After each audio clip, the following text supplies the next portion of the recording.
I'm going to make a video on something that I know nobody talks about in any book on photography, nor in any YouTube video on photography, and it's ever so slightly important. Let's say you destroy the internal guts of your camera. Well, some part of it anyway.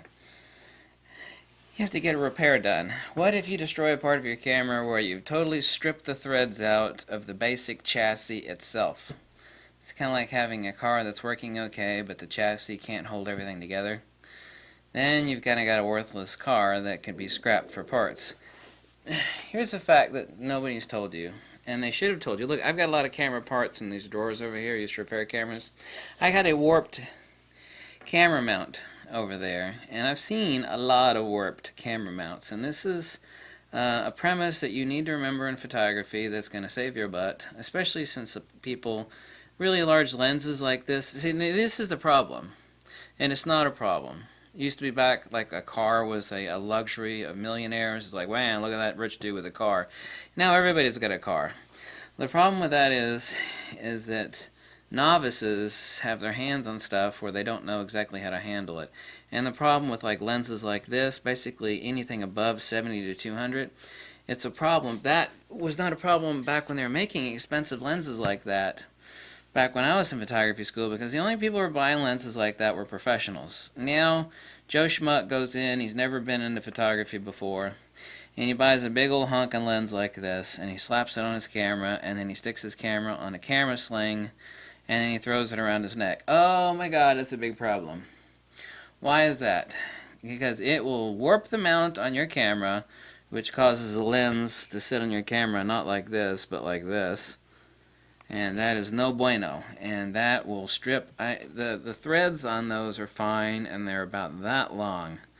It depends on which camera. They're 3/4 inch long, and they're countersunk into either the magnesium chassis or the carbon fiber chassis of your camera.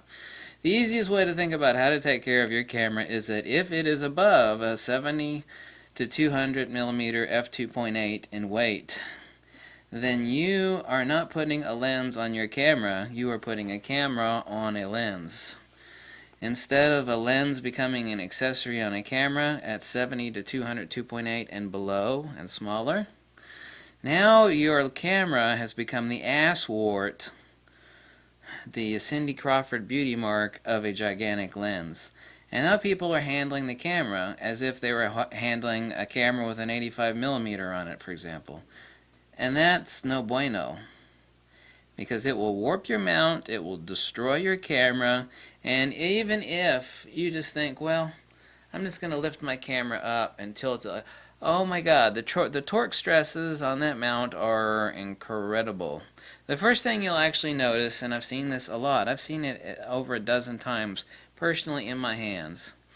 The threads of the either 5 or 6 interlocking screws for the lens mount that are tapped into the chassis of the camera are loose. And it's like, oh crap, they're loose.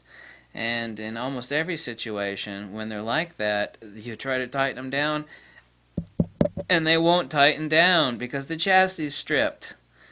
And that means that now, even if you mount a normal decent sized lens on there, like a 100 millimeter 2.8 or something like that, when you hold the camera like this, the lens is pulling just enough and those threads are loose enough that you can't, instead of your lens sitting on your camera like this, your lens is sitting on your camera kind of like that. Not that radical, but you get my point. So keep that in mind, and nobody talks about this. And now cameras, we know carbon fiber is tough, like the Nikon D500, that the actual lens mount is screwed into is carbon fiber. Oh, well, that's fine. It will strip not a whole lot differently than the magnesium will on an old Nikon F4 or a Nikon D3. And even those 6 screws, you'll warp the mount. If you don't strip the threads, at the very least, you'll warp the mount.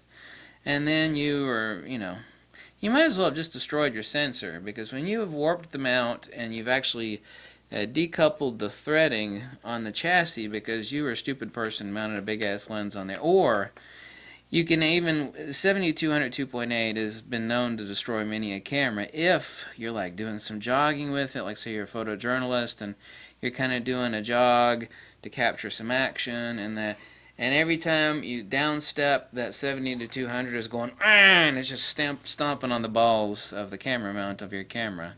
It's just pulling down with incredible force. It will strip the threads. It will warp the mount. I got a warped mount over there in my drawer. When you kind of place it on the tabletop, you can actually press on it, and it is warped in a parabolic sort of. Yeah, that's because some idiot had a big old ass lens on there. You know. And you think, too, it's like with lens like this, and I've seen a lot of people do it at the camera store. They'll actually mount it on there. They'll mount the camera on this lens. Okay? And then they'll actually pick the camera up with actually no support on the lens. I mean, that is so stupid. And anytime people that work in a camera store see that, if they've got more than 5 brain cells, they have a hissy fit.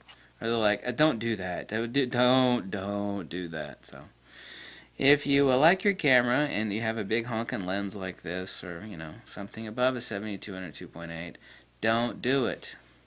Lenses above that range of 70 to 200 2.8, it is a wart on a gigantic lens. It's not a lens that you've mounted on your camera. It's a camera that you have mounted on a huge-ass lens. And if you remember that, then you won't screw your camera up, okay? It's an important camera safety tip of the day, unless you like destroying your cameras. Or it's not your camera and you're a photojournalist, in which case, if you keep destroying your cameras, your employer is going to fire you anyway. So, thanks. Bye.